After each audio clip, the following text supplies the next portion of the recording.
Mr. President, Senate Democrats are working to pass Build Back Better and send it to the President's desk as soon as possible, so we can strengthen the middle class, create opportunity in the 21st century, and fight the climate crisis.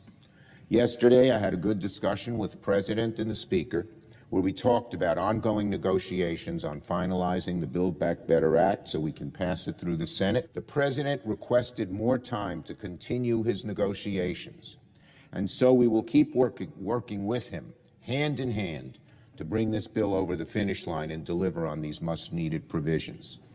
At its core, Build Back Better is about making the greatest investment in the American people that we have seen in generations. It's about building new ladders to help people climb into the middle class and providing them stability to thrive in the middle class once they get there.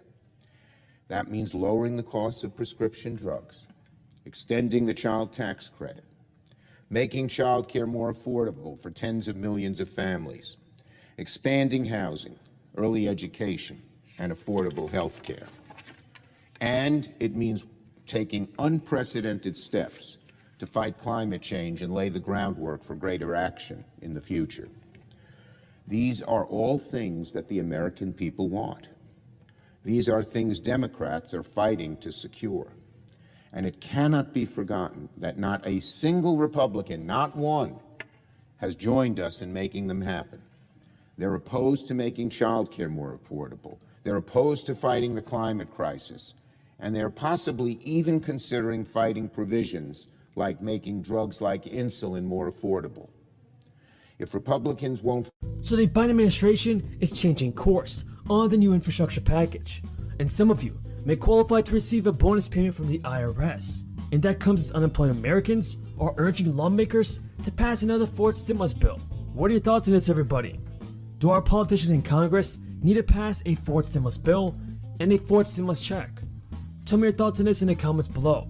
President Joe Biden is issuing a stark warning to Republicans who stand in the way of his infrastructure goals. If you're going to try to take credit for what you've done, don't get in the way of what we still need to do. His response comes after GOP senators issued a $928 billion counteroffer to his $1.7 trillion infrastructure plan. We're trying to get to that common goal of reaching a bipartisan infrastructure agreement. The Republican proposal includes $506 billion for roads and bridges, $72 billion for water infrastructure. And we weren't talking about cutting them either then. That was trying to figure out how we got through a debacle where the whole government didn't shut down. And so look, Now there's a chance that you might still be getting a stimulus check, folks, especially if you recently filed your taxes. CNBC reports that the US government is still sending out stimulus checks related to the American Rescue Plan Act, which was approved in Congress back in March 2021, specifically to people receiving plus-up payments. Reach a deal, maybe not this, obviously not the size that President Biden has proposed, but maybe something a little bit larger than what the GOP put forth earlier today? Yeah, I feel like if I were to bet someone else's money right now, that I would bet on something happening, because essentially you have at least some Republicans saying we want something to happen.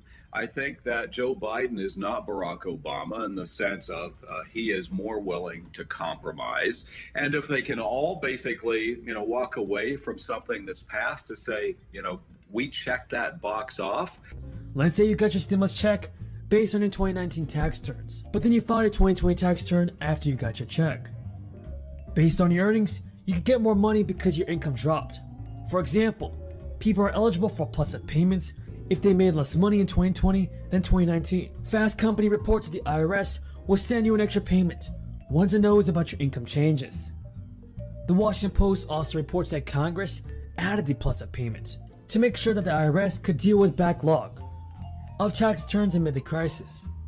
According to the Washington Post, aware of the backlog at the IRS, Congress gave the agency the ability during the stimulus relief round to circle back and essentially top off people who were shortchanged because the tax situation changed in 2020.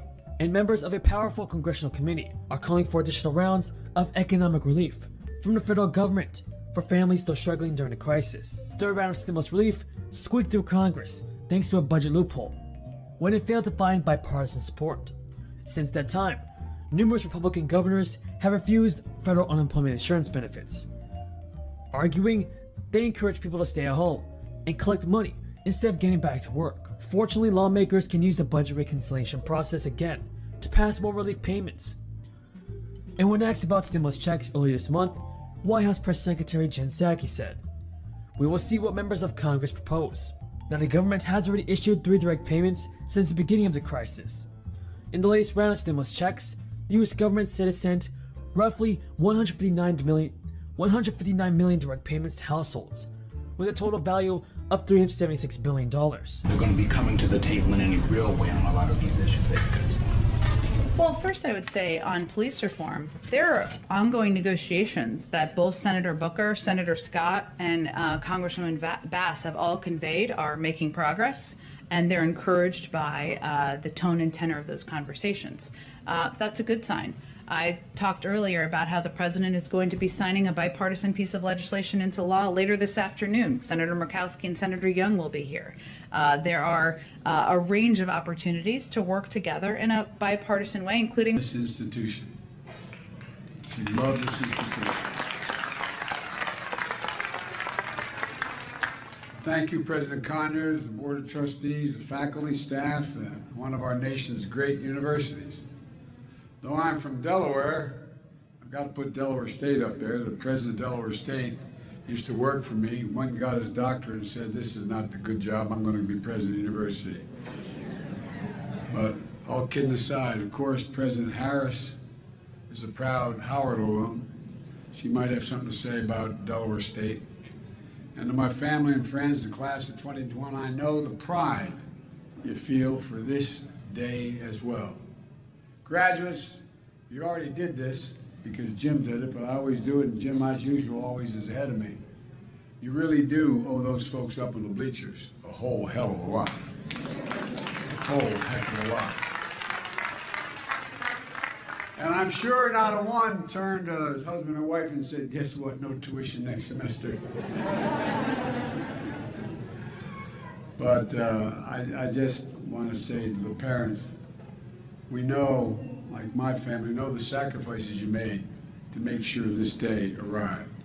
And you're the ones that helped you get through this period, and you got a lot to look forward to. Graduates, I know you've already stood to thank your parents and their families, but the fact is that congratulations, you earned it. You earned every bit of it. I know it wasn't easy. Remote learning, fearing getting sick from COVID-19, feeling the pain for those who lost loved ones, and you know people who've lost loved ones. The uncertainty of a devastated economy, the reckoning on race not seen since the 50s and 60s.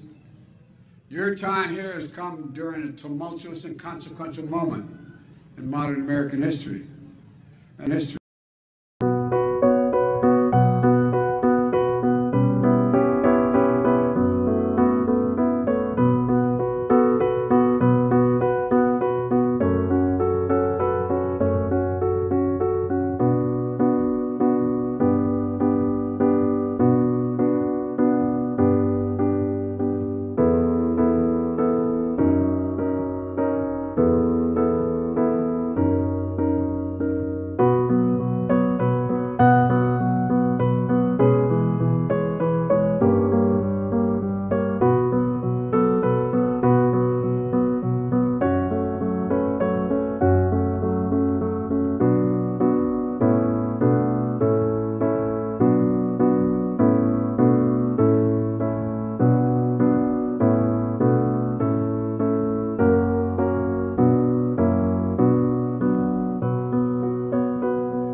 Mr. President, Senate Democrats are working to pass Build Back Better and send it to the President's desk as soon as possible, so we can strengthen the middle class, create opportunity in the 21st century, and fight the climate crisis. Yesterday, I had a good discussion with the President and the Speaker. where we talked about ongoing negotiations on finalizing the Build Back Better Act so we can pass it through the Senate. The president requested more time to continue his negotiations, and so we will keep working with him, hand in hand, to bring this bill over the finish line and deliver on these much-needed provisions. At its core, Build Back Better is about making the greatest investment in the American people that we have seen in generations. It's about building new ladders to help people climb into the middle class and providing them stability to thrive in the middle class once they get there. That means lowering the costs of prescription drugs.